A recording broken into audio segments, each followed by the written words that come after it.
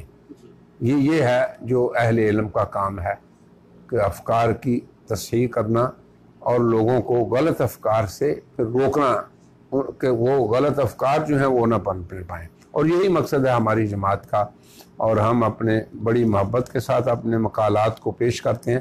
بلکہ میری تو خواہش یہ ہے کہ قادیانی بھی ہمارے ان مقالات کو دیکھیں، اور ہم بڑی نصیحت سے ان کو بھی دعوت دیتے ہیں کہ بھائی دیکھیں، اگر یہ حق ہے تم بھی سمجھ لو اور یقیناً یہ حق ہے تو پھر اس کو آسانی سے قبول کر لو.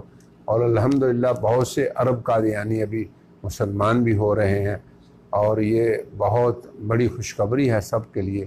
بہت سے لوگ مسلمان ہوئے ہیں. اللہ کرے کہ عجم جو ہیں ان کو بھی اب لائن میں لگ جائیں، اور اللہ تعالیٰ ان لوگوں کی بھی حفاظت فرما لے جو کہ اس کا شکار ہو چکے ہیں. ہم تو پوری انسانیت کے لیے خیر خواہ ہیں. حضور اکرم صلی اللہ علیہ وسلم عالمین کے لیے رحمت ہیں، اور ہم پوری انسانیت کے لیے الدین النصیحہ، ہر ایک کے لیے خیر خواہی کا جذبہ رکھتے ہیں. میں تو اکثر کہا کرتا ہوں کہ ہم دشمن نہیں کسی کے، نہ ہم کسی کو اپنا دشمن سمجھتے ہیں. خیر خواہ ضرور ہیں اور غلط کار کو غلط کہتے ہیں، اور خواہ مخواہ ہمیں شوق بھی نہیں ہے کہ لوگوں کو اپنا مخالف بنایا جائے. لیکن یہ ایک علمی فریضہ ہے کہ ہم حق کو بیان کریں اور حق کے خلاف جو بھی رائے لوگوں کی ہے اس کا رد کریں، اور وہ بھی علمی طور پہ ہم کر رہے ہیں الحمدللہ. اللہ تعالیٰ قبول فرما لے.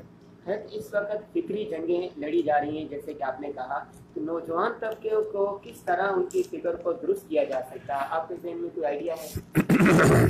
حضرت گزارش یہ ہے کہ ہمارے مخاطب بوڑھے بھی ہیں، ان کی زبان بھی الگ ہوتی ہے اور ان کا طرز تخاطب بھی الگ.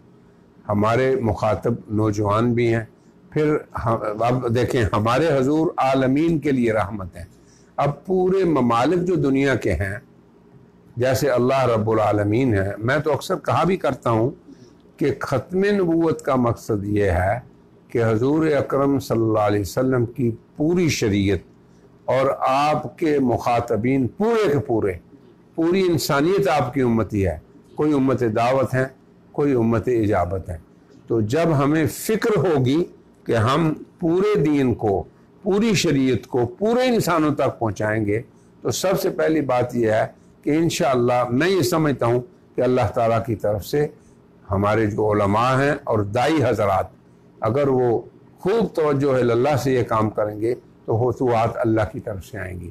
ان کی زبان میں اثر بھی ہوگا، اور ان کو اللہ تعالیٰ وہ کلمات سکھائیں گے جن کا لوگوں پہ اثر ہوتا ہے. یہ تو میں سمجھتا ہوں کہ ایک بندے کو اور ایک دائی کو ہمیشہ اللہ سے تعلق رکھنا چاہیے. دوسری گزارش یہ ہے کہ رسوخ فی العلم، جیسے ہمارے اساتذہ کرام تھے، اللہ تبارک و تعالیٰ ان سے راضی ہو کہ وہ علم میں پختہ تھے، لغت عربی میں پختہ تھے. اس کے بعد علوم عالیہ جن کی ضرورت ہوتی ہے قرآن و حدیث کو سمجھنے کی، نحو ہے، صرف ہے، بلاغت ہے، ان علوم کو بھی جانتے تھے. پھر اس کے بعد ادعو الی سبیل ربک بالحکمت والموعظۃ الحسنہ، کہ آپ حکمت سے دعوت دیں اور اچھی زبان سے دعوت دیں، کیونکہ ہم مکلف ہیں اللہ کی طرف دعوت دینے کے جیسے اللہ ہمیں کہے. یہ نہیں ہے کہ ہم اپنی مرضی سے لوگوں کو دعوت دیں گے. تو اللہ کی بات کو اللہ کی مخلوق پہ محبت سے پیش کرنا، یہ رحمت للعالمین کی سنت ہے. اور میں یہ سمجھتا ہوں کہ ہمارے دائی حضرات کو سب سے پہلے اس سنت کو اختیار کرنا چاہیے کہ وہ اللہ کے حکم کے مطابق دعوت دیں۔ وہ کیسے؟ بالحکمہ والموعظۃ الحسنہ، حکمت بھی ہو، مخاطبین کا خیال بھی ہو، بچوں کا خیال ہو، بڑوں کا خیال ہو، نوجوانوں کا خیال ہو، اور پھر جس ملک میں آپ دعوت دے رہے ہیں ان کے حالات کے پیش نظر آپ ان کو دعوت دیں۔ تو ان سب چیزوں کا داعی کو خیال رکھنا چاہیے، اور ہمارے علماء کرام کو اللہ جزائے خیر دے، وہ کام کر رہے ہیں۔ اسی لیے تو ہماری دینی جو دعوت ہے یا محنت ہے وہ ماشاءاللہ اس کو قبول اللہ نے قبول دیا ہے الحمدللہ ہر ملک میں۔ بس اللہ ہمیں اخلاص دے دے اور حکمت ہماری زبانوں پہ جاری کر دے اللہ پاک، تاکہ ہم صحیح طور پر العلماء ورثۃ الانبیاء، علماء انبیاء کے وارث ہیں۔ نبی ہمیشہ، ہر نبی ناصح امین، خیر خواہ بھی ہوتا ہے اور امین، اللہ کی بات کو بھی پورا بیان کرتا ہے، یعنی بات ہم پوری کریں مگر حکمت کے ساتھ کریں، اور ایسے کہ اگلا آدمی یہ سمجھے کہ یہ میرا خیر خواہ ہے۔ حضور اکرم صلی اللہ علیہ وسلم کی دعوت کو دیکھیں کہ لوگ یہ سمجھتے تھے کہ یہ شخص ہماری خیر خواہی کر رہا ہے اور ہماری بھلائی کے لیے فکر مند ہے۔ یہ چیز ہمارے اندر پیدا ہونی چاہیے۔ یہ میری گزارش ہے اپنے ساتھیوں سے، اللہ مجھے بھی توفیق دے اور ساتھیوں کو بھی توفیق دے۔ پاکستان میں قانونی طور پر غیر قیدیانوں کو غیر مسلم قرار دے دیا گیا، بالکل 58 ممالک ہیں، کیا ان کو بھی اپنے آئین میں یہ چیز لکھنی نہیں چاہیے؟ تو اس کے لیے بھی کوشش کرنی چاہیے نا ہم سب کو، علماء کرام کا یہ فریضہ ہے، بلکہ حکمرانوں کا بھی یہ فریضہ ہے۔ مجھے اچھی طرح یاد ہے کہ جب رفیق دار صاحب ہمارے صدر تھے، ہماری دوستی تھی ان کی، بلکہ وہ ہماری کانفرنسوں میں ہمارے ساتھ کئی دفعہ گئے، ایک دو دفعہ صدارت بھی کی، تو انہوں نے جب انڈونیشیا کے صدر کو، جب وہ صدر تھے، تو بالکل آگاہ کیا، ان دنوں مرزا طاہر وہاں گیا تھا، آگاہ کیا اسے ان قادیانی کے سیاسی اہداف ہیں قادیانیت کے، اس امت کے خلاف، تو ان کو آگاہ کیا۔ اگر اصل میں ہماری امت کے جو مختلف طبقات ہیں نا، وہ سب دین کے ذمہ دار ہیں، یاد رکھیں۔ حکمران اپنے دائرے میں ذمہ دار ہیں، علماء اور دائی حضرات اپنے دائرے میں ذمہ دار ہیں، والدین اپنے دائرے میں ذمہ دار ہیں۔ اس حدیث کو سمجھیں کہ حضور نے فرمایا کہ کلکم راعٍ وکلکم مسئول عن رعیتہ، تم میں سے ہر ایک آدمی ذمہ دار ہے۔ کس چیز کا ذمہ دار ہے؟ یہی اللہ اور رسول کی دعوت، اور یہی جو دین کی دعوت اس کے ذمہ لگی ہوئی ہے، یہی جو نبوت کا کام ہے، اور ہر ایک سے پھر اس کے بارے میں پوچھا بھی جائے گا کہ تم اپنی رعایا اور رعیت اور اپنے ماتحتوں میں کیا کیا اور کیا نہیں کیا۔ تو اگر اللہ کی پوچھ کا ہمیں ڈر ہو تو پھر ہم سمجھ کے سارے کام کریں گے، اور علماء کرام جو ہیں وہ سب سے پہلے اس کے ذمہ دار ہیں، اور وہی حکمرانوں کو بھی گائیڈ کریں۔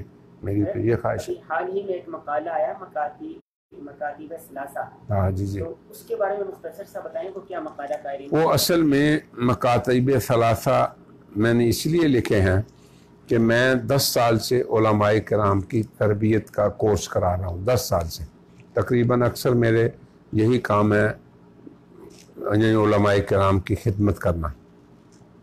تو اس میں نے بعض چیزیں دیکھی ہیں کہ بعض وہ ضروری علوم جن سے ایک عالم کو مسلح ہونا چاہیے اور وہ اس کو آنے چاہیے، یا یہ کہ ہمارے اساتذہ کرام جو تھے جیسے وہ علوم کے ماہر تھے، وہ لغت، بلاغت، صرف، نحو، یہ سارے علوم جو ضروری ہوتے ہیں، کیونکہ ہماری شریعت جو ہے اس کی مرجعیت ہے کتاب و سنت کو، اور وہ دونوں عربی زبان میں ہیں، بلکہ عربی زبان کے بھی بلاغت کی چوٹی پہ ہیں، تو اب ہمیں ان سب چیزوں کو جاننا چاہیے۔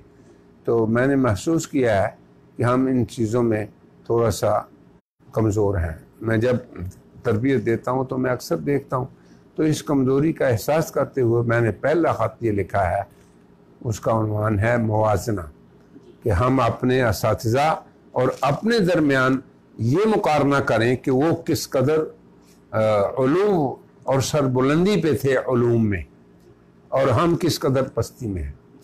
یہ تقریباً 8-10 صفحے کا خط ہے، جس میں نے اپنے اساتذہ کی بہت سی مثالیں بھی لکھی، ان کے رسوخ علمی کی، اور ساتھ ہی ان لوگوں کے تزکیۃ النفوس کی، کیونکہ اللہ تبارک و تعالیٰ نے علم کو اس لیے ہمیں سیکھنے کا حکم دیا کہ علم اللہ کی خشیت سکھاتا ہے، اللہ پاک فرماتے ہیں انما یخشی اللہ من عبادہ العلماء. تو اب خشیت ہمارے اندر علم سے پیدا ہوگی تو تب ہم اہل علم ہیں. تو یہ چیز بھی ہمیں پیدا ہونی چاہیے ہمارے اندر، رسوخ علمی کے ساتھ ساتھ اندر کی اصلاح اور نفوس کی اصلاح. ہمارے استاد مولانا ادریس صاحب اکثر فرمایا کرتے تھے کہ بھائی جب ہم پڑھتے تھے تو فارغ ہو کے ہم مصلحین امت کے پاس جاتے، وقت لگاتے اپنی اصلاح کے لیے، مولانا تھانوی کے پاس جاتے، مولانا عبد الرحیم رائے پوری کے پاس جاتے، حضرت مولانا خلیل احمد صاحب کے پاس جاتے. تو یہ چیز ہم میں بہرحال فقدان ہے اس کا، یہ ہے تو لیکن بہت کمزور درجے میں ہے. تو یہ موازنہ ہے. دوسرا خط اس میں نے لکھا ہے محاسبہ، کہ ہمارے اساتذہ ان سب علوم میں ماہر تھے جن کو جاننا ایک عالم کے لیے ضروری ہوتا ہے، لغت سے لے کے باقی جتنے علوم ہیں. تو ہم اس میں کوتاہ ہیں. تو یہ حساب کس نے لینا ہے؟ ہم خود اپنا محاسبہ کریں. تیسرا ہے معالجہ، جس میں نے اپنے تجربات کا ذکر کیا ہے کہ ہم شروع میں جب پڑھتے تھے تو نحو کے قواعد کا اجرا کرتے تھے شرح میں تعامل پہ.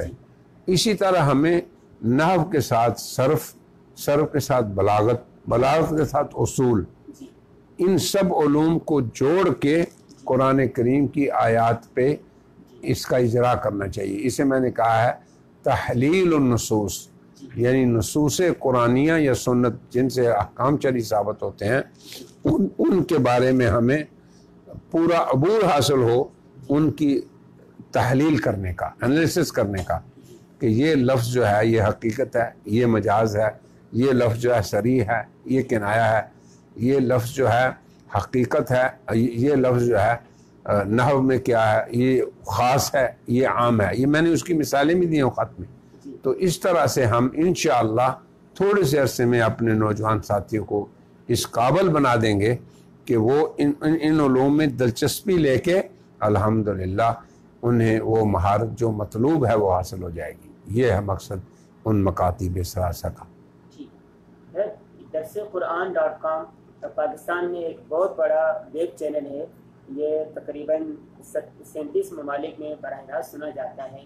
اس چینل کے بارے میں حضرت میں اتنی بات بتاتا ہوں کہ شفیق بھائی ان لوگوں میں سے ہیں کہ جنہوں نے جب اس کام کو شروع کیا تو میں نے ان کی تائید کی. میں مؤیدین میں سے ہوں. یہ مجھے اچھی طرح یاد ہے کہ لوگ ان کے اسی کام پہ اعتراض کرتے تھے. کوئی تصویر کی وجہ سے اعتراض کرتا، کوئی کسی اور وجہ سے. تو میں تو ان کے مؤیدین میں سے ہوں شروع سے. اللہ انہیں جزائے خیر دے کہ وہ بہت کام کر رہے ہیں اور الحمدللہ ان کی کوششیں پوری دنیا میں پھیلی ہوئی ہیں. اللہ مجھے بھی توفیق دے کہ میں ان کے ساتھ کام کروں، اور میں اکثر کوشش کرتا رہتا ہوں ان کے ساتھ کام کرنے کی. لیکن پچھلے سفر میں اصل میں 3-4 ملکوں میں دورے پہ رہا. مسلسل میرے محاضرات ہوتے رہے علماء میں، اور اس میں راحت نہیں مجھے مل سکی. تو اس سے ہائی بلڈ پریشر اور ہائی شوگر سے میرے جسم کے ایک حصے پہ فالج کا اثر ہو گیا.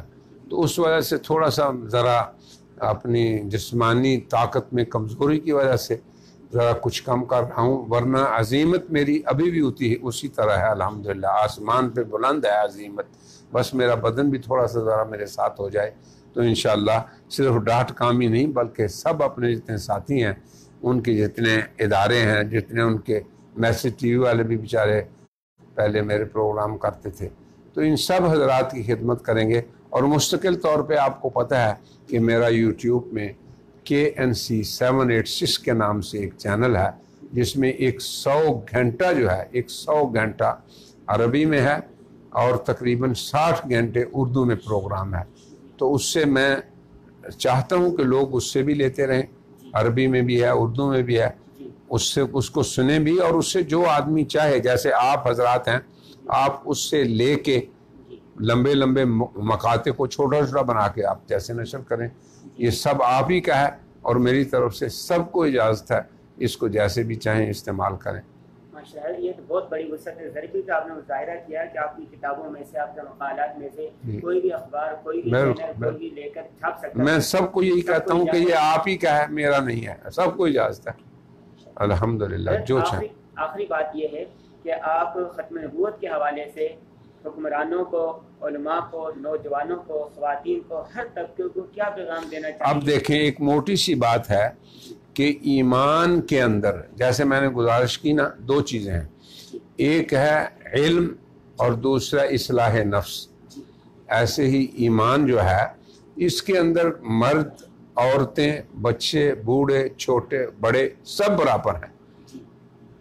ایمان کے لیے سب مکلف ہیں. ایمانیات موٹی موٹی چیزیں ہیں، اللہ کی ذات پہ ایمان، فرشتوں پہ، رسولوں پہ، کتابوں پہ، آخرت پہ، قدر پہ. تو اس میں مرد بھی برابر ہیں اور عورتیں بھی. علماء پہ بھی اسی طرح فرض ہے جتنا جیسے کہ عوام پہ.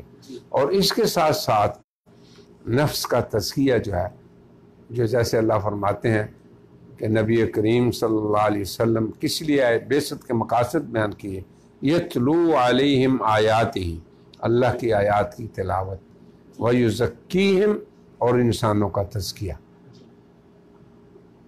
ویعلمہم الکتاب والحکمہ، اور کتاب و حکمت کی تعلیم. تو اب میں اکثر کہا کرتا ہوں کہ کتاب و حکمت کی تعلیم یہ تو علماء کا خاصہ ہے اور انہی کا یہ فریضہ ہے، اور امت کی طرف سے فرض کفایہ ہمارے علماء ہی ہیں. لیکن جن چیزوں کو جاننا، جن چیزوں کو کرنا ہمارے لیے فرض ہے، ان کا جاننا بھی فرض ہے. تو اتنی بات میں، اور پھر نفس کی اصلاح، تزکیۃ النفس، یہ سب کا فرض ہے. اس میں مرد ہوں، عورتیں ہوں، بچے ہوں، بوڑھے ہوں، علماء ہوں، غیر علماء ہوں، سب اس میں شریک کرنا چاہیے ہمیں، سب ساتھیوں کو. رہا علمی رسوخ یا علمی مسائل تو واقعی وہ علماء کا کام ہے، لیکن باقی دین کا حصہ جو ہے اس میں سب شرکاء ہیں ہمارے. جیسے عالم کے لیے نماز ضروری ہے، غیر عالم کے لیے بھی ضروری ہے. جیسے عالم قرآن پاک کی تلاوت کرے اجر و ثواب کے لیے، سمجھ کے لیے، ایسے عام مسلمان بھی کرے. جیسے عالم کے لیے غیبت اور کسی کا حسد، بغض، کینہ، یہ اس کے لیے حرام ہے، عوام کے لیے بھی حرام ہے، بلکہ جیسے مردوں کے لیے حرام ہے، عورتوں کے لیے بھی حرام ہے. تو شریعت کے یہ احکام جو اخلاق سے تعلق رکھتے ہیں اس میں سب برابر کے شریک ہیں، اور شریعت کے جو احکام معاملات سے تعلق رکھتے ہیں اس میں بھی سب شریک ہیں، جو عبادات سے تعلق رکھتے ہیں وہ بھی سب شریک ہیں. مگر ان احکامات کو جاننا اور ان کو بیان کرنا یہ علماء کرام کا شرعی منصب ہے اور شرعی فریضہ ہے. یہ فرق ہے علماء کرام اور عام لوگوں میں. اور پھر عوام کو بھی چاہیے کہ وہ علماء کرام کے اس مقام کو پہچانیں اور ان کا وقار اور توقیر اور احترام کریں.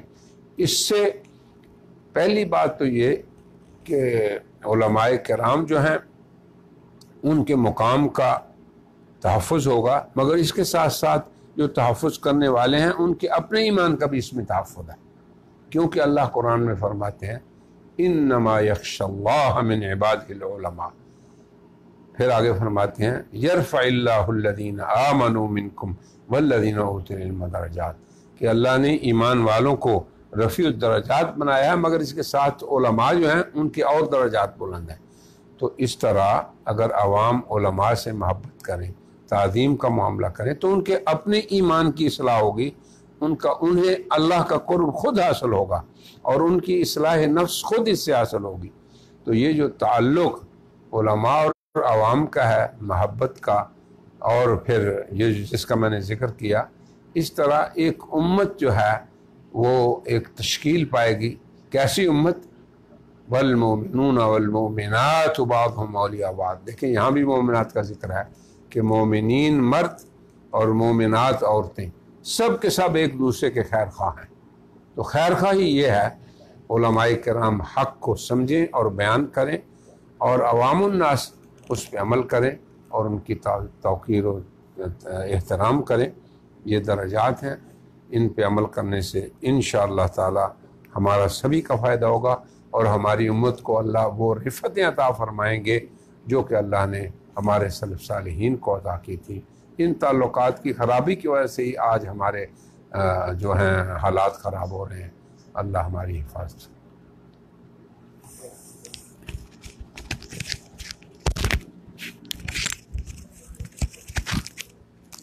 آج ہم آئے ہوئے تھے یہاں پر مکہ مکرمہ میں. جب آئے تھے تو ہماری خواہش ہوتی ہے کہ جہاں پر بھی جائیں اہل علم سے ضرور ملیں, ان سے سیکھیں, ان کے قدم بوسی کریں.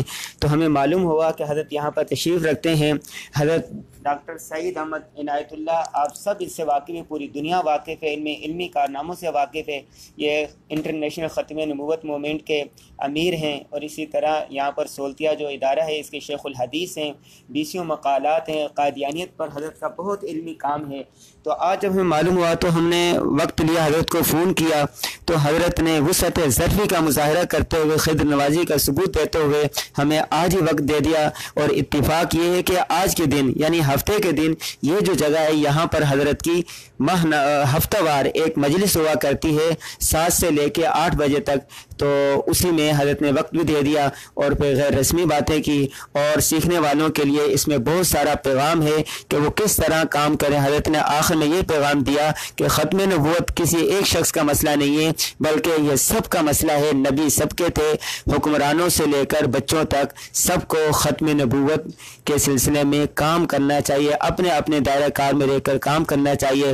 اور دوسری بات یہ ہے کہ حضرت کے مختلف مقالات ہیں, یہ دیکھیں الدین النصیحہ اردو میں ہیں, مقالات مکیہ اور مطالعہ قادیانیت یہ بھی اردو میں ہے, اور عربی میں مقالات ہیں. اور ایک حضرت کی آج ہی کتاب آ رہی ہے یہ قادیانی مغالطہ. اور اسی طرح حضرت کے چینل پر بھی, اپنا ایک چینل بھی ہے, اور یوٹیوب پر, وہاں پر حضرت کے جتنے مقالات ہیں وہاں پر سب موجود ہیں.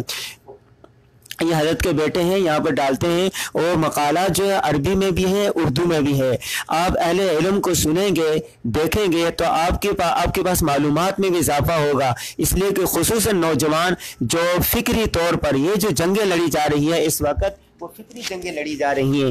تو اس لیے نوجوانوں کو چاہیے کہ حضرت کا یہ جو پیج ہے اس کو بھی وزٹ کریں, یہاں پر آئیں اور حضرت کے پاس جو علمی مقالات ہیں اس کو سنیں, آپ کو اس سے بہت علم ملے گا. اور اسی طرح حضرت کے جو بیان ہوتا ہے یہ درسقرآن.com پر بھی ہوتا ہے, وہاں پر بھی سنتے رہیں. میں جی یہ ایک ویب سائٹ ہے, اس کا لنک ہم دوبارہ یہاں پر دے بھی دیں گے. انور غازی کو اجازت دیجیے مکہ سے درسقرآن.com. السلام علیکم ورحمۃ اللہ وبرکاتہ.